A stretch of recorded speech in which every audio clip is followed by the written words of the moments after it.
ఈ కథలోని సంఘటనలు పూర్తిగా కల్పితం. నిజ సంఘటనల ఆధారంగా ప్రేరణ పొందినవే కాని ఇందులో పేర్కొన్న పేర్లు, ప్రదేశాలు, వ్యక్తులు యథార్థంతో సంబంధం లేదు. ఆ రోజు ఉదయం 11 గంటల సమయం.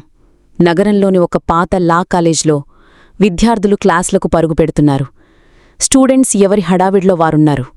ఉన్నత లక్ష్యాలతో, న్యాయానికి పునాదులుగా, భవిష్యత్తు వారధులుగా ఉండాలనే సంకల్పంతో ఉన్నారు. అదే కాలేజీలో క్యాంటీన్ పక్కన ఒక గార్డ్ రూమ్ ఉంది. ఆ గదిలో వివస్త్రలో ఉన్న ఒక అమ్మాయి పేరు శ్రావ్య. ఎన్నో కలలతో, సమాజాన్ని మార్చాలనే ఆశలతో లా చదవడానికొచ్చింది. లా పూర్తిచేసి మహిళలు హక్కుల కోసం పోరాడాలని, ఆడవాళ్లకి న్యాయం చెయ్యాలనే ఆశలతో ఉన్న అమ్మాయి. కాని ఆమెకి అన్యాయం జరిగింది. న్యాయం కోసం ఆమె పోరాడాల్సిన సమయం వచ్చింది. ఆమె పాలిట విలన్గా మారినవాడు గెస్ట్ లెక్చరర్ రణధీర్. లా కాలేజ్లో రణధీర్ ఒక గెస్ట్ లెక్చరర్గా చేరాడు.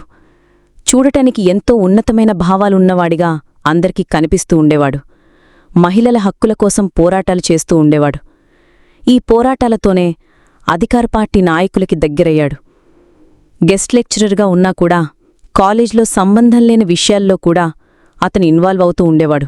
అయితే అధికార పార్టీలో కీలక నాయకుడిగా ఉండటంతో లెక్చరర్స్ కూడా అతనికి గట్టిగా ఎదురుచెప్పలేకపోయేవారు.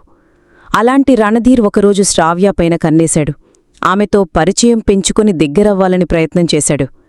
అయితే రణధీర్ ఆలోచనలకి శ్రావ్య లొంగలేదు. దాంతో శ్రావ్యాని రణధీర్ వేధించడం మొదలుపెట్టాడు. తన అధికార బలంతో ఎలా అయినా శ్రావ్యాన్ని సొంతం చేసుకోవాలని ప్లాన్ చేశాడు. కాని ఆమె లొంగకపోయేసరికి అతనికి ఈగో హర్ట్ అయింది. దీంతో కాలేజ్ మొత్తం అయిన తర్వాత శ్రావ్యాన్ని బంధించి గార్డ్ రూంలోకి రణధీర్ తీసుకుని వెళ్లాడు. అక్కడ బయట ఇద్దరిని కాపలా పెట్టి రణధీరామపై బలాత్కారం చేశాడు. ఆమె ఎదురు తిరిగే ప్రయత్నం చేసింది.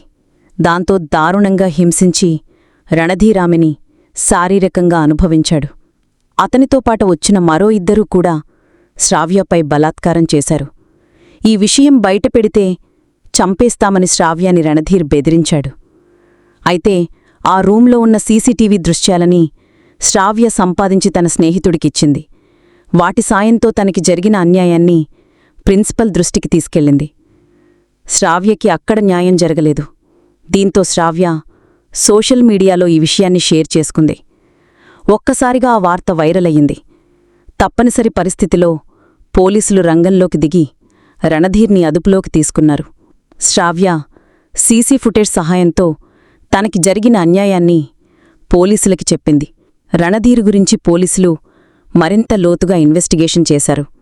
శ్రావ్య తరహాలోనే చాలామంది అమ్మాయిలని అతను మానసికంగా హింసించాడనే ఆధారాలు దొరికాయి. అలాగే అతని మీద గతంలో కొన్ని క్రిమినల్ కేసులు కూడా ఫైల్ అయ్యున్నాయి. ఇవన్నీ ఒక్కొక్కటిగా బయటకొచ్చాయి. మంచివాడనే ముసుగు వేసుకుని తనకున్న అధికార బలంతో మహిళల జీవితాలతో ఆడుకుంటున్న రణధీర్ వ్యవహారం దేశవ్యాప్తంగా సంచలనంగా మారింది. అధికార పార్టీ అతన్ని సస్పెండ్ చేసింది. అలాగే అతనుకున్న బార్ కౌన్సిల్ సభ్యత్వాన్ని కూడా రద్దు చేశారు. శ్రావ్య పోరాటం ఫలించి ఆమె న్యాయం జరిగింది. పూర్తి సాక్ష్యాలు సేకరించి పోలీసులు అతన్ని కోర్టు ముందు ఎలా నిలబెడతారు, కోర్టు రణధీర్కి ఎలాంటి శిక్ష వేస్తుందనేది కాలమే నిర్ణయించాలి. కాని తనకి జరిగిన అన్యాయంపై గొంతెత్తి పోరాడిన శ్రావ్య మాత్రం చాలామంది అమ్మాయిలకి రోల్ మోడల్ అయింది. అన్యాయం జరిగినప్పుడు ప్రతి అమ్మాయి కూడా భయంతో వెనకడుగు వేయకుండా శ్రావ్యలా పోరాటం చేస్తే ఈ సోషల్ మీడియా యుగంలో అండగా నిలబడేందుకు కోట్లాది గొంతుకలు ముందుకొస్తాయి. రణధీర్లా మంచి వ్యక్తి అని ముసుగు వేసుకుని తిరుగుతున్న గుంటనక్కలు మన మధ్యలోనే ఉన్నారు. అలాంటి వారితో అమ్మాయిలు ఎల్లప్పుడూ జాగ్రత్తగా ఉండాల్సిందే.